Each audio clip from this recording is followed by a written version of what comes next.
শেখ হাসিনা একজন সাজাপ্রাপ্ত আসামি। উনি যদি আত্মসমর্পণ করে তাহলে ওনার বাংলাদেশের আইন অনুযায়ী ওনার বিরুদ্ধে ব্যবস্থা হবে, ওনাকে জেলে যেতে হবে এবং সেইভাবে আইনের গতিতে চলবে।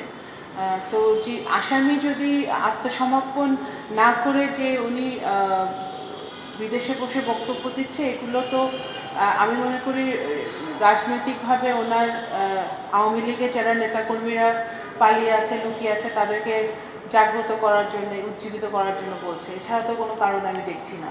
কারণ সরকারের পক্ষ থেকে অলরেডি এক্সট্রাডিশন প্রক্রিয়া শুরু হয়েছে, যেভাবে যে কোনো দেশের সাথে আমাদের যে প্রক্রিয়া আছে ডিপ্লোমেসিতে, সেই প্রক্রিয়া চলছে এবং যে কোনো আসামি যদি আত্মসমর্পণ করে তাহলে বাংলাদেশের বিদ্যমান আইনের আওতায় যা প্রয়োজন সেটাই হবে।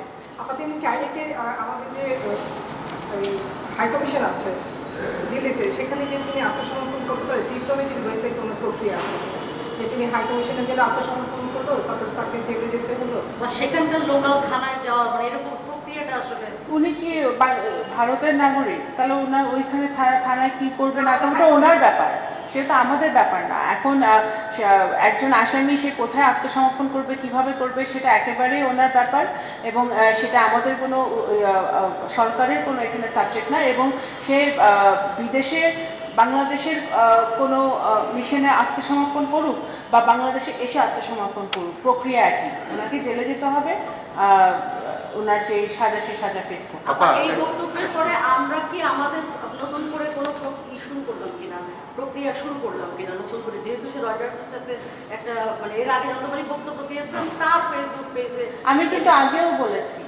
একজন আসামি কি বক্তব্য দেয় সেটা বাংলাদেশ সরকারের আমলে নেওয়ার কথা না এবং নিবে না। বাংলাদেশের আইন অনুযায়ী একজনের সাজা হয়েছে, তার সেই সাজা অলরেডি উনি সাজাপ্রাপ্ত।